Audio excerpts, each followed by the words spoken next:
Back in 1990, the story of Kimberly Bergala stunned the nation. She was the first of 6 Florida dental patients who said that their dentist had infected them with the AIDS virus. The dentist died of AIDS. Kimberly died, as have 2 of the other patients. All of the patients, claiming they couldn't have gotten AIDS any other way, sued the dentist, his estate, and his insurance companies. And they've collected so far an estimated $10 million in out-of-court settlements. The case made a lot of us worry about going to our own dentists, and it made us wonder about how it could happen. Concerns like these helped launch a national campaign to test all healthcare workers for AIDS, with Kimberly Bergala making an emotional plea before Congress. I did nothing wrong, yet I'm being made to suffer like this. My life has been taken away. Please enact legislation so that no other patient or health care provider will have to go through the hell that I have.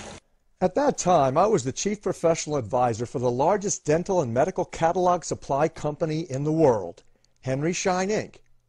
Early in my career, I published books and tapes using my knowledge of the behavioral sciences, including the Overcoming Your Fear of the Dentist program, and for this company, Dentistry in the Age of AIDS. By then, I had published dozens of scientific articles.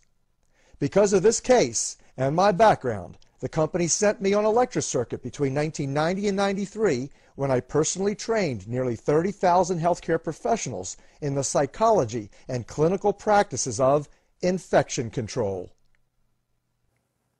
But the government and my employer did not like my research. The controversy I created by publishing reports that conflicted with what officials were saying based on my use of the FBI's official methods and materials resulted in my corporate dismissal and blacklisting from lecture circuits of all dental and medical associations. Because of this, you might think I have an axe to grind, or that I'm biased against the government. Some people, especially health officials, dismiss my credibility because I began my career as a dentist, even though I received advanced degrees, one from Harvard University in public health, behavioral science, and 2 more doctorates since then. In short, I have been character assassinated sufficiently to say it is easy to assassinate a messenger. It is a lot harder for intelligent people to dismiss an honest, well-documented message.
Hello, I'm Dr. Leonard Horowitz.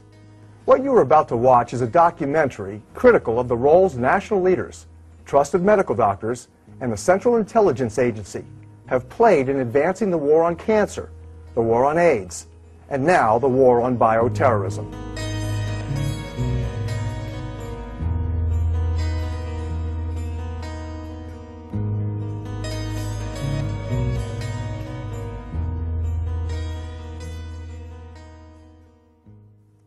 This controversial program examines the wars in which we have invested from an alternative perspective.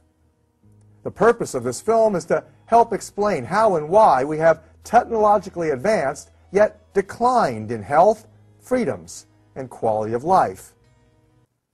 Currently showing on televisions around the world via satellite is the United States Department of Health and Human Services History of Bioterrorism. This program, featured in a new 24-hour preparedness programming network, was co-produced with the Department of Homeland Security, with the CIA's involvement. It is said to be an educational encouragement to prepare you and your family for threatened, virtually impending catastrophes, especially bioterrorist and nuclear attacks. The network's featured documentary provides the opportunity to critically examine whether or not officials representing our government are telling us enough of the truth to make informed choices impacting life or death. Many critical choices now need to be made. The government explains this for your health and safety. Without honest information, your decisions might literally kill you or your loved ones. That's why this program is so important. This documentary provides honest messages, proven with visible documents, reflecting the most disturbing political and scientific history ever recorded. Controversial as this is, it is also sufficient for your needs to gain a balanced view that government officials are not providing, and be well informed and thereby empowered to make several life-saving decisions that health officials are now encouraging you to make.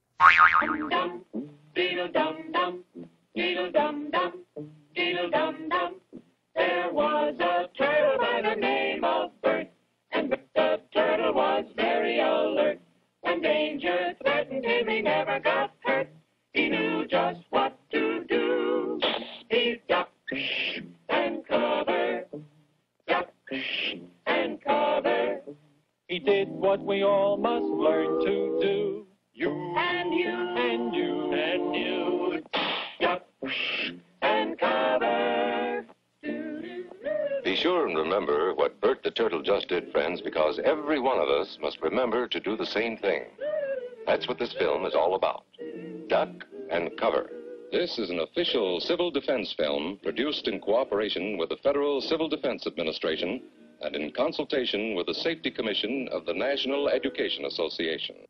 If you are my age, you might recall during the 1950s and early 60s, school children throughout America were required to brace themselves beneath their desks at schools in defense of a Cold War nuclear weapons attack.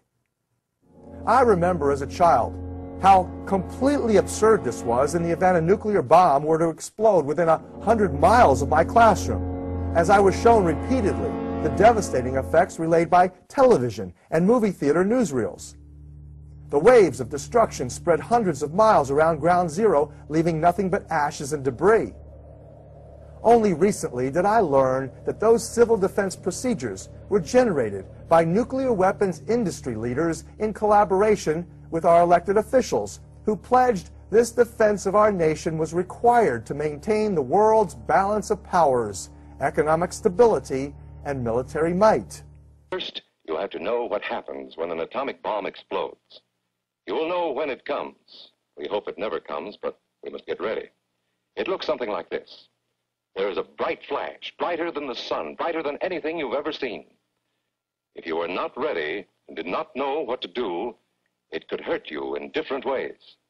It could knock you down hard or throw you against a tree or a wall. It is such a big explosion, it can smash in buildings and knock signboards over and break windows all over town. But if you duck and cover like Bert, you will be much safer. This documentary examines the government's latest efforts to get you to duck and cover. It exposes the CIA and puppet politicians operating as prostitutes for multinational corporate criminals, behind whose policies for preparedness lies genocide. Coming up next, discover how bioterrorism has been used historically and in the present on History of Bioterrorism, and actor Andre